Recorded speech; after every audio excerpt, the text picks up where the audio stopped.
Welcome to my first annual anecdote on this channel.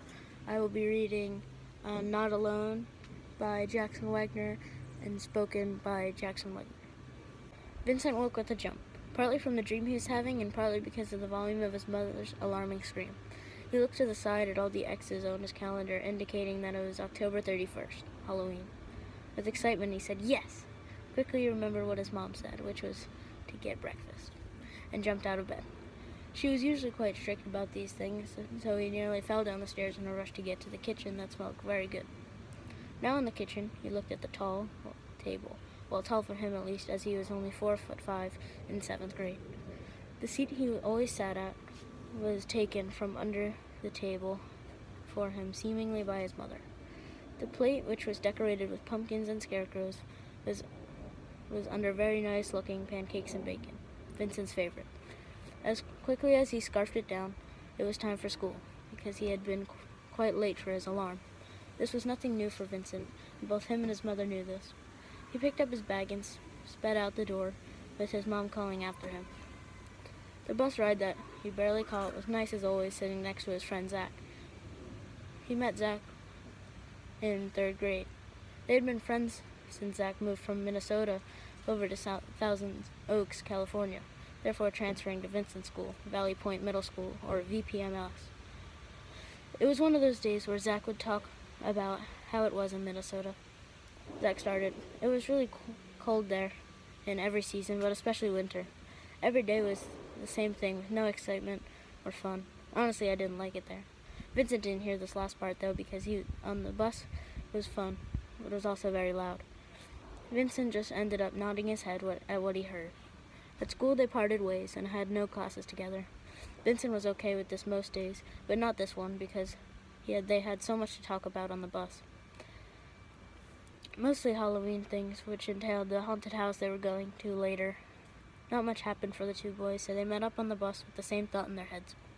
They started talking at the exact same time and laughed about it. Continuing, Zach said, "Are you wearing a costume tonight or not?" "I'm wearing my Pirates of the Caribbean one. With the one with the sword." "Yeah, I told you I had the Frankenstein costume," Vincent replied. Suddenly there was a loud boom. Vincent was extremely startled and knew what this was immediately. The engine had exploded. Vincent and a lot of others opened the doors and windows and escaped. One person they did not see was Zach. This hit Vincent like a cannonball to the heart. He didn't know what to do, but he knew that he shouldn't go back in. Knowing that his friend was either screaming, being burned alive for no one to hear, or already dead was horrible. He instantly prepared for the worst. This was until he heard an ear-piercing scream that Zach was okay, with many other kids on the other side of the bus. Vincent, now relieved, dashed around the side of the bus to see his friend with very distinct scream that helped Vincent find him. Zach immediately smiled at the sight of him, and then the most shocking expression fell over his face. Vincent's hair and clothes were on fire. "Dude, you need to stop, drop, and roll. You're on fire!" Zach exploded. Vincent was extremely surprised, as he didn't feel it hitting him. He assumed in all the shock of not knowing if the others were all right, he didn't realize. He knew exactly what to do, though, and he got on the ground. While doing that, he saw many others were doing the same thing. Some were in much worse shape than him, but he knew he couldn't help them yet because of his situation. Everyone that could have been saved were, but didn't know anything about the people that were admitted to the nearest hospital. After all the tragedy, they had to get a new bus to take the seemingly endless 2 minutes from school. The whole day seemed to be ruined at this point, but the boys were okay and determined to fix the sordid day. Once home, they called each other and talked about Halloween, and Shirley not mentioning the accident. The plan was decided. Vincent would go pick up Zach at his house at around 7:30, and to be dropped off at the local Halloween festival. From there, they planned to go on the few rides the place had before it got too crowded. Most importantly, though, they were going in the haunted house as a main attraction. Little did they know, it might be the end of them. Vincent's mom, Debbie, was now driving him to Zach's house for one of the best and worst nights of their lives. Vincent got there a little early, so the two boys played video games while their mothers talked upstairs. Once it was time, and now quite dark, they told their parents and got in the car. It was a fairly quiet ride, because Debbie had heard what happened with the bus and was more shocked than anything. They arrived and went straight to their favorite ride every year, the Gutbuster. The ride was filled with loops that the boys loved, especially with no weight. After the 5 minutes, they fastened the seatbelt and got ready. 3, 2, 1, and they were flying off the tracks. A couple of times in the midst of their screams, they felt uneasy, almost as if they would fly off. This, of course, never happened, and they loved it as always. While this did make them a little scared, they continued with what they normally do at this time of year. They went on 3 more rides before seeing something new at the festival, a self-proclaimed fortune teller with her own booth. Now stepping inside, they were excited, confused, and scared, all at the same time, but not enough to make them walk back out of the purple, hazy tunnel.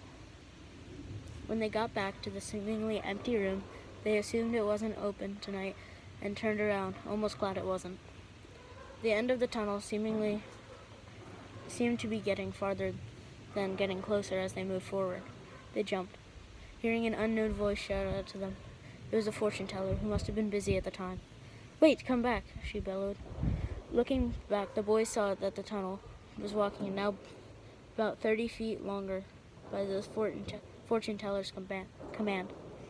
Startled by this, both of their instincts were to run. So they did. Vincent, now ahead, quickly stopped running as Zach sped by. Zach stopped, now realizing the same thing as Vincent did. It was no use.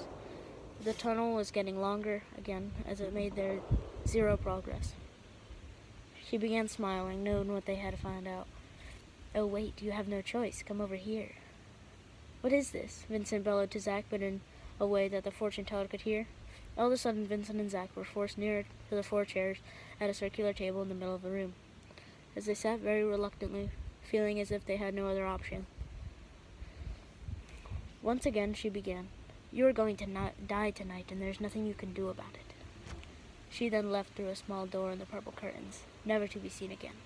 The boys didn't know what to do, but that didn't matter because they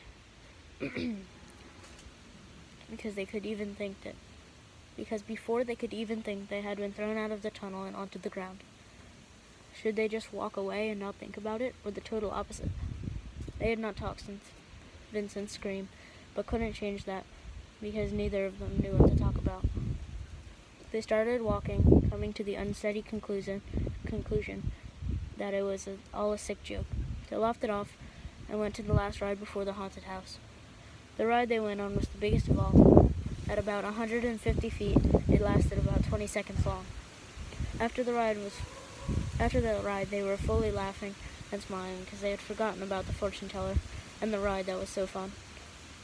They started walking towards the haunted house.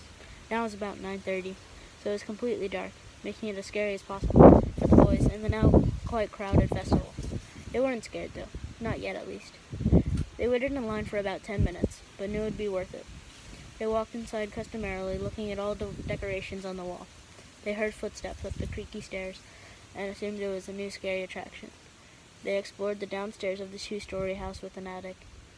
Everything in there was brown and dusty like always, but there was a weird feeling about it this time. All of a sudden, people started dropping to the floor, and the boys didn't know what to do. Zach didn't get much time to think as he also dropped to the floor with a crash. Did they plan for this, for an extra scare? Was Vincent going crazy? Vincent wouldn't find out as he felt a drop of water on his shoulder. He looked up to find a very tall, wide, blue monster hanging from the ceiling with only his legs.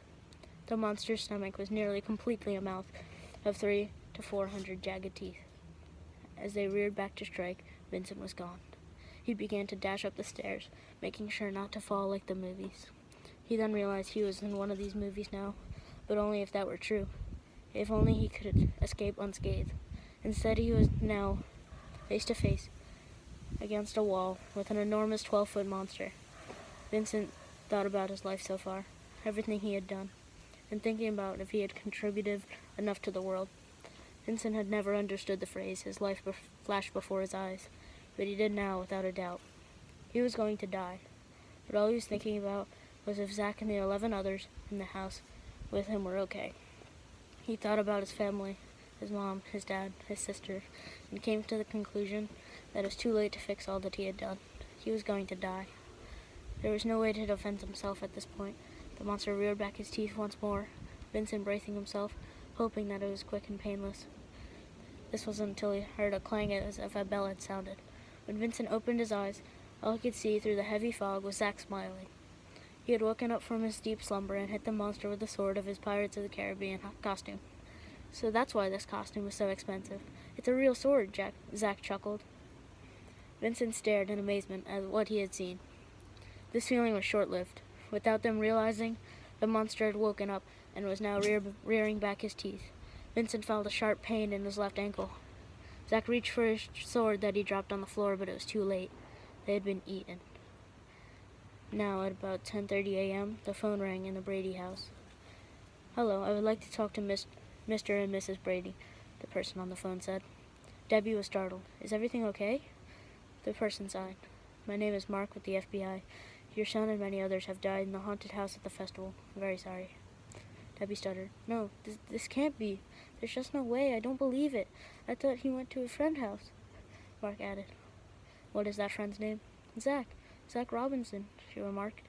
Mark finished. He has also perished, and we have contacted the parents. You are not alone. There are 11 others as well."